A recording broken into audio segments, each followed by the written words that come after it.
Hello tout le monde! Aujourd'hui on se retrouve pour une nouvelle revue lecture.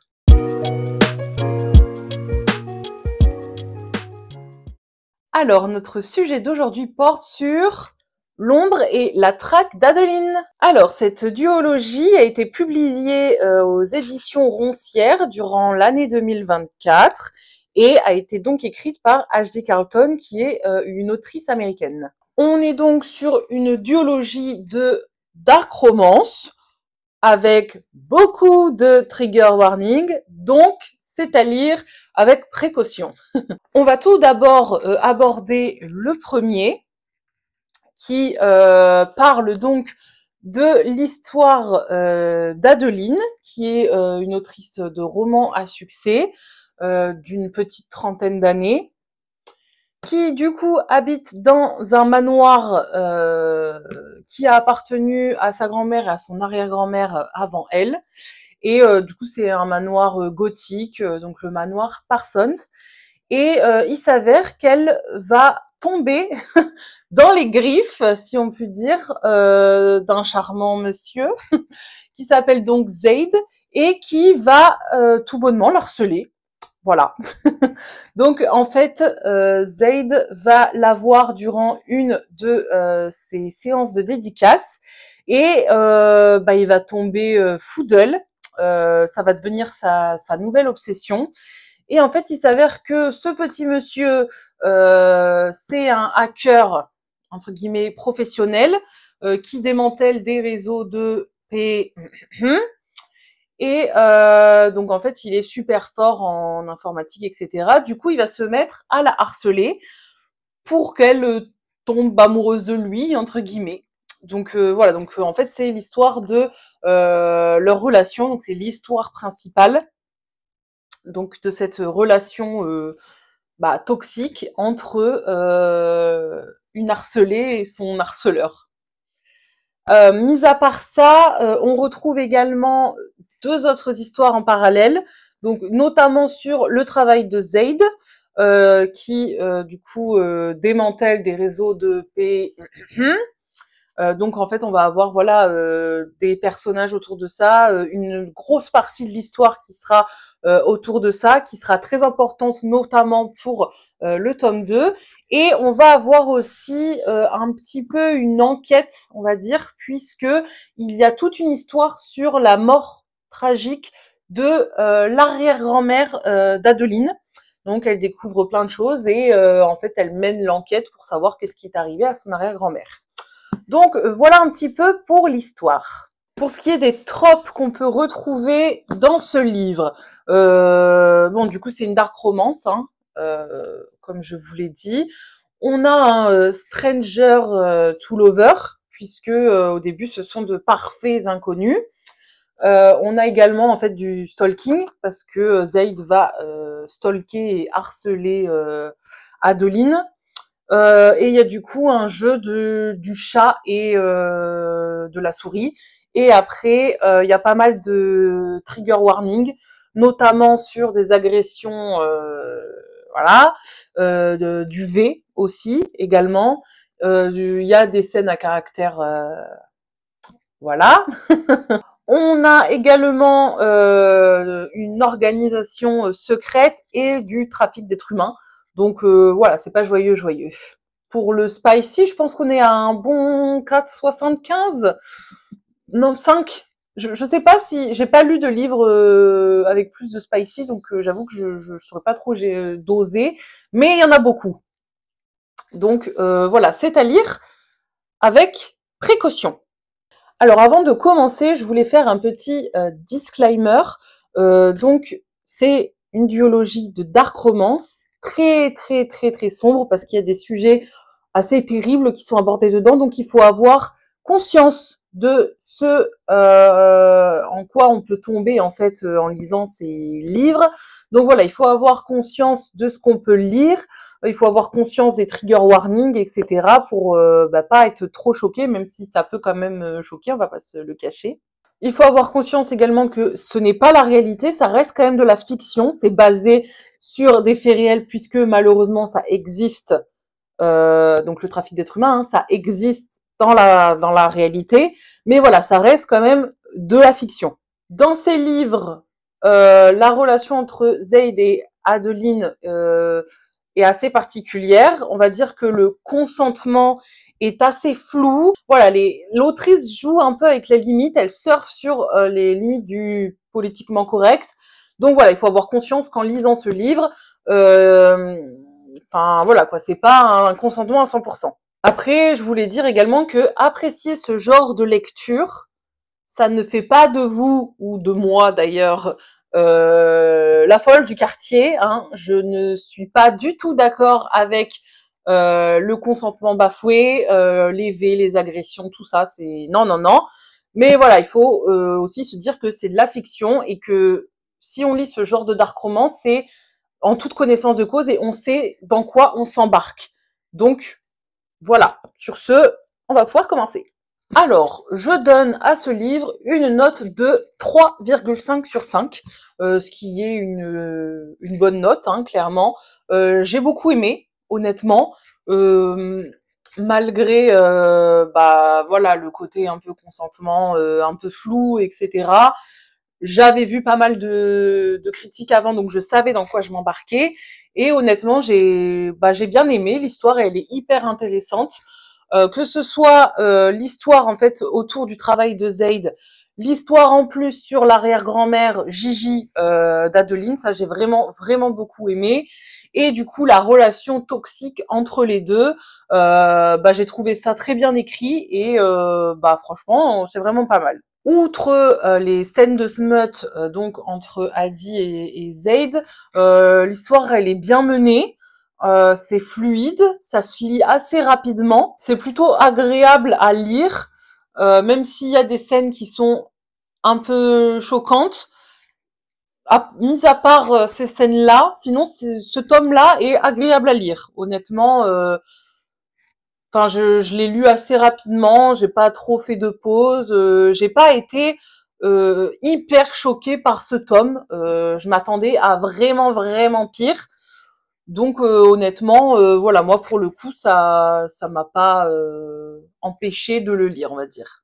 Alors du coup, pour ce qui est des personnages, donc le personnage d'Adeline, Adi, qui est son surnom, j'avoue que dans ce tome, je l'ai pas particulièrement apprécié. Je l'ai même trouvé parfois assez agaçante dans certaines réactions. Après, peut-être que c'est ce que l'autrice voulait, dans le sens où en fait, le fait qu'elle, comment dire, qu'elle, enfin, c'est normal entre guillemets qu'elle repousse Zayn, hein, il y a pas de souci là-dessus.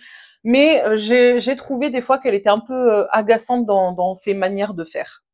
Mais c'est vrai que j'ai quand même bien aimé en fait le fait qu'elle combatte entre guillemets ses désirs et ses pulsions en mode ce qui est bien, ce qui est pas bien de faire ou non par rapport à la morale classique des gens. Donc ouais, ça honnêtement j'ai bien aimé cette partie-là du personnage. Mais après sinon je la trouve pas particulièrement incroyable.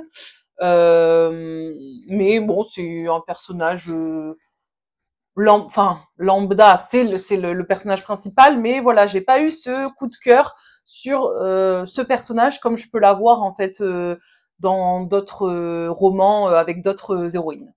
Pour ce qui est de Zayd, alors oui, on va pas se mentir, c'est le fou du bus. Le mec est complètement taré. Mais complètement taré, j'ai rarement vu un mec aussi fou. Honnêtement, ouais, non, le mec il fout quoi. Enfin, clairement. Mais je sais pas, j'ai bien aimé. J'ai bien aimé le perso. Je trouve ça sympa dans le sens où, en fait, il se cache pas de qui il est. Enfin, il joue pas un rôle pour lui plaire. Dès le départ, il lui fait comprendre que c'est le fou du bus, hein, clairement. Hein. Donc ça, j'ai bien aimé que voilà, il s'assume complètement. Lui, ses désirs, ses pulsions, sa toxicité dans un plus grand terme. Donc voilà, cette partie-là, j'ai bien aimé de lui. Et forcément, il est attachant dans le sens où bah, on sait qu'il fait un métier vraiment, vraiment, vraiment pas facile et il le fait, il se donne à 100%. Et ça, je trouve ça vraiment bien parce que ça lui donne une dimension plus humaine, plus, comment dire, normale, classique, même s'il fait un boulot pas conventionnel, on va dire. Mais voilà, je trouve que c'est deux personnalités entre guillemets. Donc entre eux, bah, le mec qui sauve des femmes et des enfants du trafic d'êtres humains et le mec qui fait subir des choses pas très consenties à une femme qui ne connaît pas. Bah, il y a cette différence entre les deux et je trouve ça bien parce que du coup ça donne une autre dimension au personnage. Effectivement, la relation entre Adi et Zayd est non conventionnelle, mais bon, après tout, c'est de la dark romance, donc est-ce qu'on s'attend vraiment à une relation saine? Je ne crois pas. Mais en tout cas, la relation est bien écrite, elle est bien amenée, et les différentes phases, je trouve qu'elles sont assez équilibrées, même si on pourrait se dire que Adi, comment dire, cède assez facilement. Oui et non. Honnêtement, je pense que ça dépend du point de vue. D'un côté, je pense qu'elle cède assez facilement. D'un autre côté, elle se bat quand même. Mais en fait, on comprend un peu que dès le départ, avant de rencontrer Zayd, elle avait quand même un peu une noirceur entre guillemets en elle, et que là, il va juste en fait essayer de la libérer. Et du coup, c'est pas vraiment un fardeau en fait. Donc je trouve que c'est bien écrit. Moi, j'ai bien aimé en fait le fait qu'elle, au début, qu'elle veuille pas, et puis que finalement, elle cède presque complètement vers la fin du livre. Lorsque Adi décide de se laisser aller, je trouve que le livre prend un autre tournant. Donc en fait, au début, on est un peu mal à l'aise parce que on sent que voilà, le consentement, il est pas trop là, quoi, voire pas du tout au tout début du livre. Et en fait, au fur et à mesure, bah du coup, c'est plus facile à lire parce que on a dans la tête que elle est ok pour tout ça. Donc c'est vrai qu'il y a des scènes qui sont assez bizarres, si on peut dire ça comme ça. Enfin, je dirais, enfin oui, c'est bizarre pour certaines personnes, peut-être que c'est pas bizarre pour d'autres, c'est toujours pareil par rapport à la morale de chacun chacune. Mais voilà, en tout cas vers la fin du livre, on est vraiment sur un consentement à 100%, donc c'est vachement plus agréable à lire comme ça. Évidemment, on est sur une fin qui nous laisse sur notre faim, comme on dit. En fait, on arrive sur un cliffhanger de malade, et du coup, en fait, on peut pas s'empêcher de lire la suite parce qu'on a vraiment, vraiment envie de savoir ce qui se passe. C'est pas le genre de livre où tu te dis bon, ouais, bah c'était sympa, mais après, si je sais pas la suite, c'est pas grave si c'est juste la suite de la relation, quoi. Là, c'est vraiment, il se passe un truc, et personnellement, je me suis dit c'est impossible que je lise pas le deuxième parce qu'il faut que je sache ce qui se passe. Pour ce qui est des points positifs de ce livre, je dirais que bah c'est Zayd. Non, mais dans le sens où c'est le fou du bus, ok, mais il est quand même badass et il est hyper bien décrit de manière hyper sexy et tout, donc c'est ce qu'on aime en fait dans la dark romance, d'avoir des personnages masculins qui surfent avec les limites du raisonnable, mais qu'on adore quand même, quoi. Donc l'histoire en elle-même, je la trouve vraiment bien écrite, vraiment bien amenée. Je trouve que l'autrice arrive à switcher entre guillemets entre le point de vue d'Adi et le point de vue de Zayd de manière très fluide. C'est pas saccadé, on va dire. Et c'est vrai que les histoires en plus, notamment du coup l'enquête de la mort de Gigi du côté de Daddy et bah, le démantèlement du trafic d'êtres humains du côté de Zayd, ça apporte vraiment un plus à l'histoire en elle-même, parce que du coup en fait c'est deux histoires qui appartiennent pleinement entre guillemets aux deux personnages.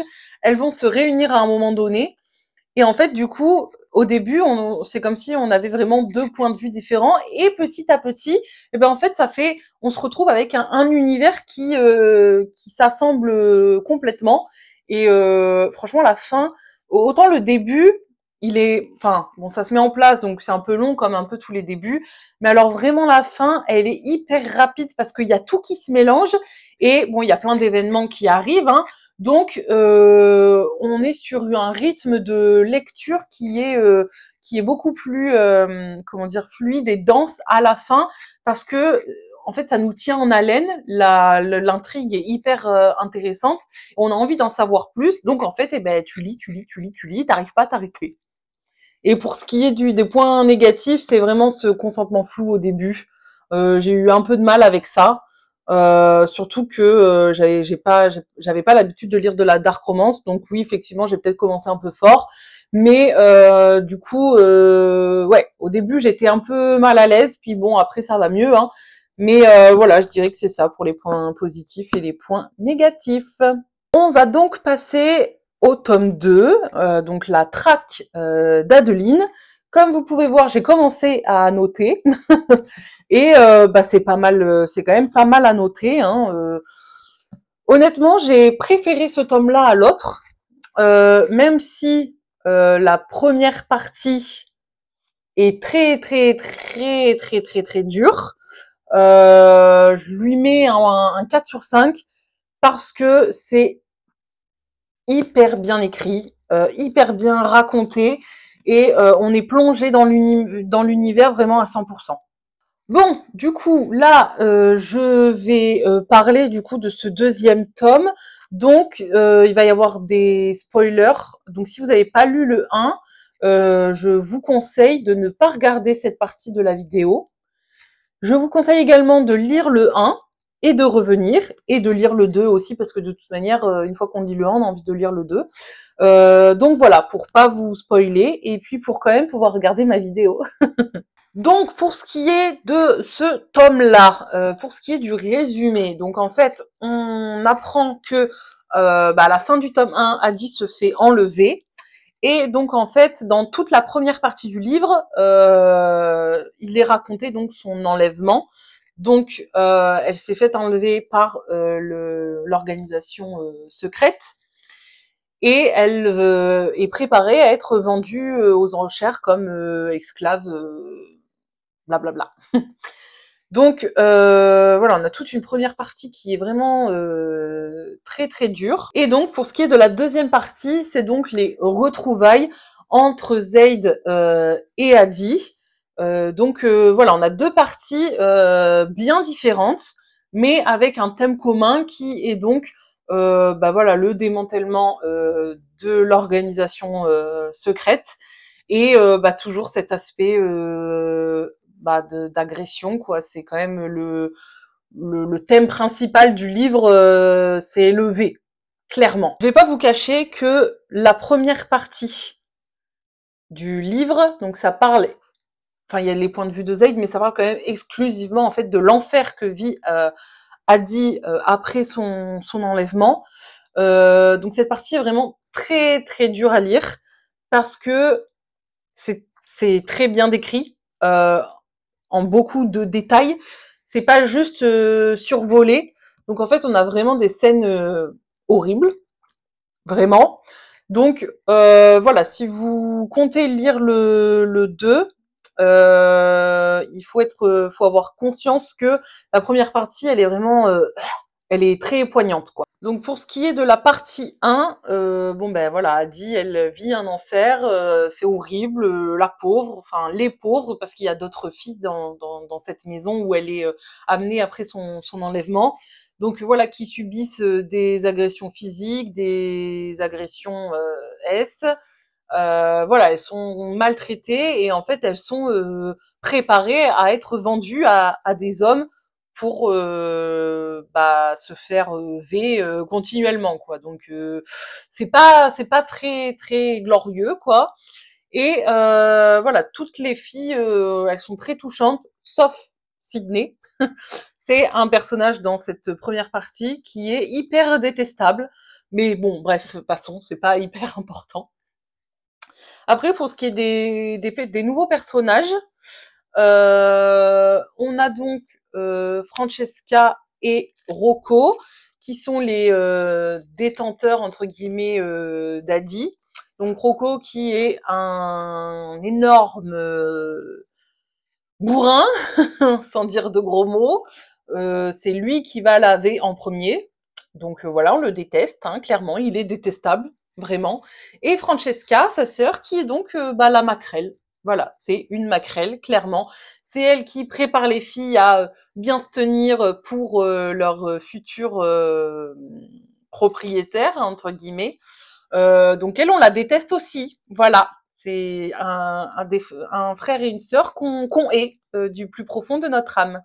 Ensuite, il y a un autre personnage, donc Rio, que lui, on déteste sans vraiment détester. Parce qu'en gros, c'est lui qui a enlevé Adi, mais il va l'aider aussi à s'échapper et durant en fait tout le moment où c'est qu'elle est retenue captive, il va quand même la soigner, etc. Donc voilà, le mec on le déteste, mais en même temps, on nous le montre un peu plus fragile entre guillemets, donc on commence à l'apprécier. Enfin voilà, c'est honnêtement l'autrice écrit super bien, donc tu te rends compte que ce personnage, tu t'es censé le détester, mais il y a une partie de toi qui l'aime bien quand même. Donc voilà, elle joue un peu sur cette limite entre le correct et le non correct, quoi.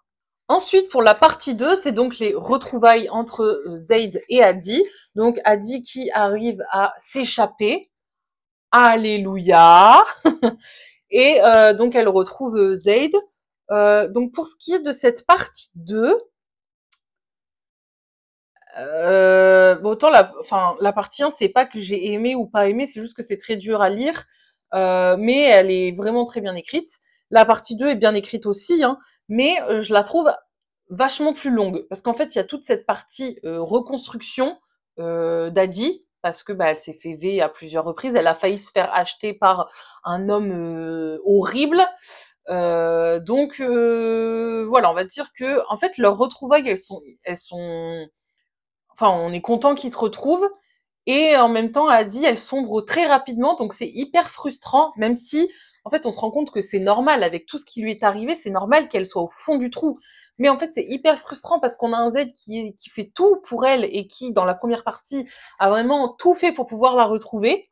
Ça a mis du temps, certes, mais bon, après, c'est fait exprès, hein, mais, et en fait, on est un peu frustré parce que, voilà, les retrouvailles, elles sont pas hyper chaleureuses, quoi. Donc autant toute la partie sur la reconstruction d'Adi, donc en fait on se rend compte qu'elle sera plus jamais la même, ce qui est plus ou moins normal, hein.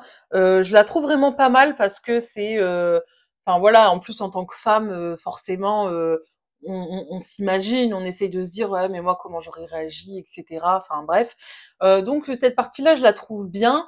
Autant après en fait c'est assez long parce que du coup ils vont essayer de retrouver toutes les personnes qui ont aidé à son enlèvement. Ils vont quand même essayer de démanteler le réseau, etc.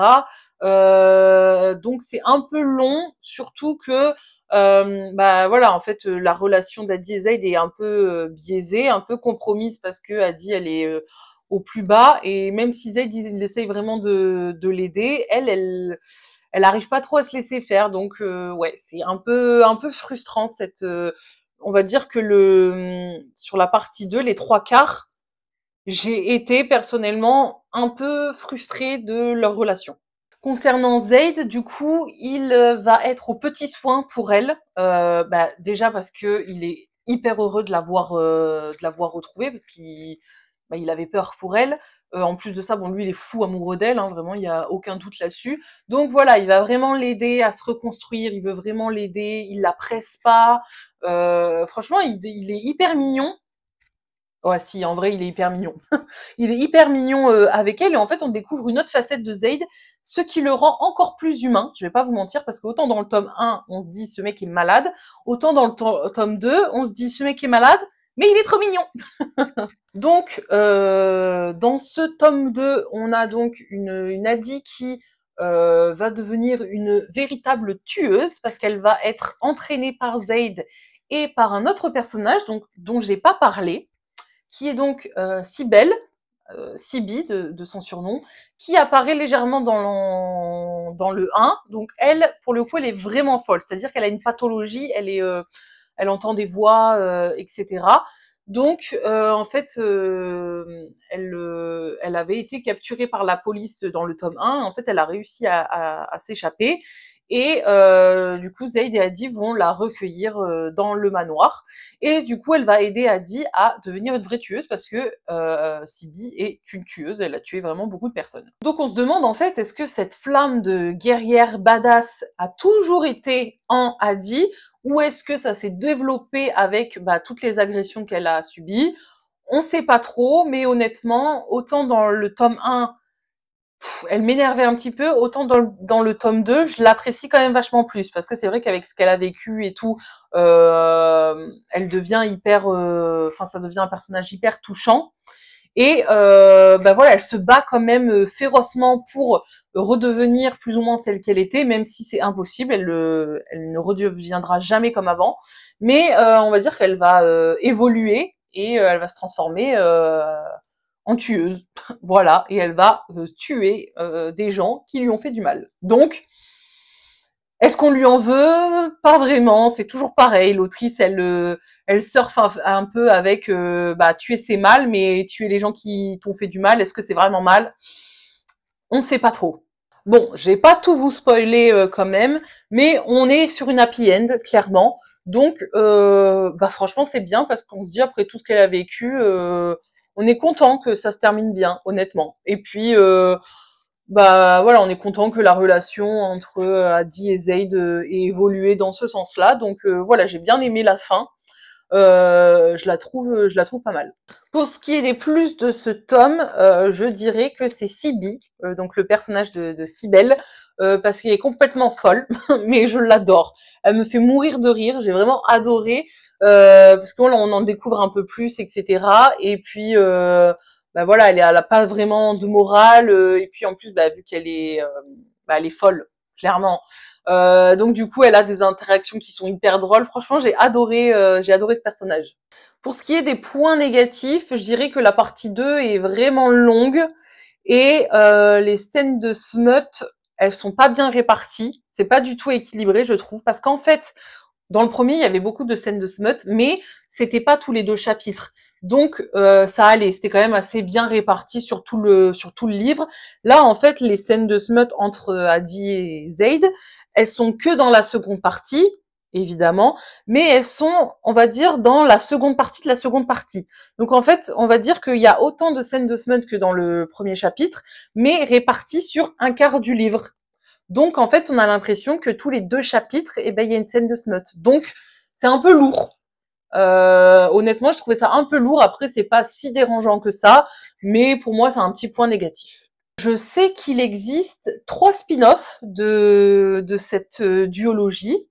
Un qui s'appelle Fantôme, qui est donc l'histoire entre l'arrière-grand-mère d'Adi, Gigi, et son harceleur à elle.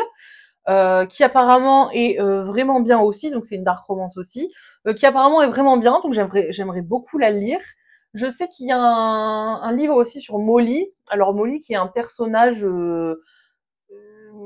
hyper secondaire entre guillemets. En fait, c'est juste Adi qui découvre quand elle est retenue captive un journal, le journal de Molly, une jeune fille qui était retenue captive quelques années auparavant. Et en fait, on connaît pas trop son histoire à elle. Et en fait, si j'ai bien compris, le livre parle de son histoire. Donc honnêtement, pourquoi pas. Et alors le spin-off que j'ai le plus envie de lire, c'est celui sur Sibi. Il y a tout un livre sur elle et je sais pas trop si c'est un préquel ou si ça se passe après du coup l'ombre et la traque d'Adeline. Mais en tout cas, j'ai vraiment trop envie de le lire parce que j'ai trop aimé ce personnage. Donc voilà, à voir si c'est un jour traduit en français. Bon voilà, on est sur une fin de vidéo. Je voulais vous remercier de m'avoir regardé, ça me fait plaisir. N'hésitez pas à échanger avec moi en commentaire pour me dire voilà si vous les avez lus, si vous avez envie de les lire, si vous avez aimé, si vous n'avez pas aimé, si vous n'avez pas aimé, pourquoi vous n'avez pas aimé, ça m'intéresse. Et puis du coup, on se retrouve dans une prochaine vidéo. Ciao ciao!